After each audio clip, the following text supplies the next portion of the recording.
అదే RTV app వార్తల్ని క్షణాల్లో చదివే అవకాశం ఉంటుంది. ఒక న్యూస్ పేపర్, ఒక టెలివిజన్ ఛానల్ మీ చేతుల్లో ఎప్పుడు ఉంటాయి. గత 2 రోజుల నుంచి కురుస్తున్న భారీ వర్షాలకు ఉమ్మడి జిల్లా వ్యాప్తంగా వాగులు వంకలు పొంగి పొర్లుతున్న పరిస్థితి నెలకొంది. ఇంకా ఉమ్మడి నిజామాబాద్ జిల్లాలోని చూసుకుంటే రాత్రి భారీగా వర్షాలు కురిశాయి. కామారెడ్డి జిల్లాలో 3 మండలాల్లో అత్యధికంగా భారీ వర్షం కురిసింది. ఇటు మహమ్మద్ నగర్, అదేవిధంగా నిజాం సాగర్, అదేవిధంగా గాంధారి మండలాల్లో సుమారు 7 నుంచి 8 సెంటీమీటర్ల వర్షపాతం నమోదైంది. దానికి ఇప్పుడు నిజామాబాద్ జిల్లాలో చూసుకుంటే ఇటు మోస్రా, అదేవిధంగా బోధన్, ఆలూరు మండలాల్లో 7.5 సెంటీమీటర్ల వర్షపాతం నమోదైంది. భారీ వర్షాలు కురుస్తున్న నేపథ్యంలో ఇప్పటికే వాగులు వంకలు పొంగి పొర్లుతున్నాయి.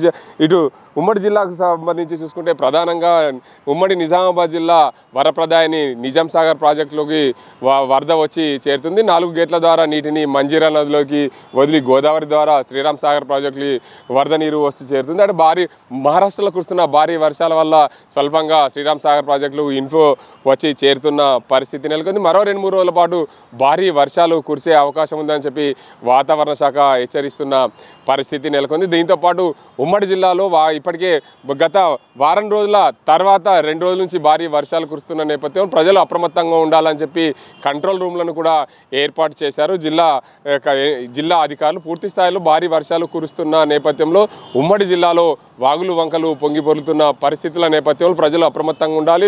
వాగుల వంకకు వెళ్లకుండా చూసుకునే దిశగా ప్రయత్నాలు చేయాలి. అత్యవసరం ఉంటే తప్ప బయటికి రావద్దని చెప్పి వాతావరణ శాఖ అయితే హెచ్చరిస్తుంది. మరో 2-3 రోజుల పాటు భారీ వర్షాలు ఉన్నాయనే చెప్పిన నేపథ్యంలో ప్రజలు జాగ్రత్తగా ఉండాలని వాతావరణ శాఖ హెచ్చరిస్తున్న పరిస్థితుల్లో భారీ వర్షాలు కురుస్తున్న నేపథ్యంలో ఇటు నిజాం సాగర్, ఇటు శ్రీరామ్ సాగర్ ప్రాజెక్టు నిండుకుండలను తలపించే ఇటు మంజీరా నది, అదేవిధంగా గోదావరి పరియాగ ప్రాంతాల్లో వరద నీరు వచ్చి చేరుతున్న నేపథ్యంలో ప్రజలు అప్రమత్తంగా ఉండాల్సిన అవసరం ఉందని చెప్తున్నారు. మరోవైపు మహారాష్ట్రలో కురుస్తున్న వర్షాల వల్ల శ్రీరామ్ సాగర్ ప్రాజెక్టు వరద నీరు వచ్చి చేరుతుంది.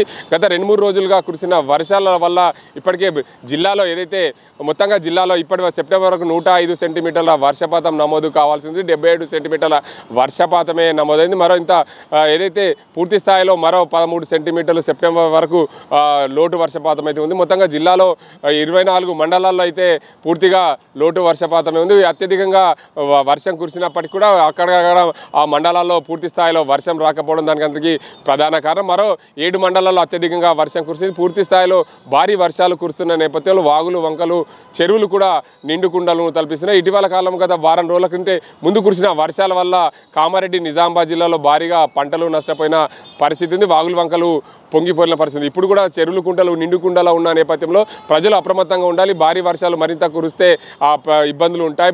ఉరుములు మెరుపులతో కూడిన వర్షాలు కురుస్తున్నాయి కాబట్టి ప్రజలు జాగ్రత్తలు తీసుకోవాలని చెప్పి వాతావరణ శాఖ హెచ్చరిస్తుంది. రాత్రి కురిసిన భారీ వర్షాల వల్ల నిజామాబాద్ నగరంలో ఇటు కామారెడ్డి జిల్లా కేంద్రంలో భారీగా వర్షం కురిసింది. వర్షాల వల్ల నిజామాబాద్ నగరంలో 4.5 సెంటీమీటర్ల వర్షపాతమే నమోదని చెప్పి వాతావరణ శాఖ హెచ్చరిస్తుంది. ఇది ఇక్కడ పరిస్థితి. కెమెరా సజింతో Gangareddy, RTV, Nizamabad.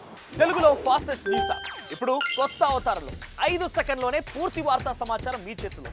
Social media trends మీ కళ్ళ ముందుకే live TV and voice search ఆప్షన్స్తో ఇప్పుడే డౌన్లోడ్ చేయండి. యాప్ లింక్ డిస్క్రిప్షన్లో ఉంది.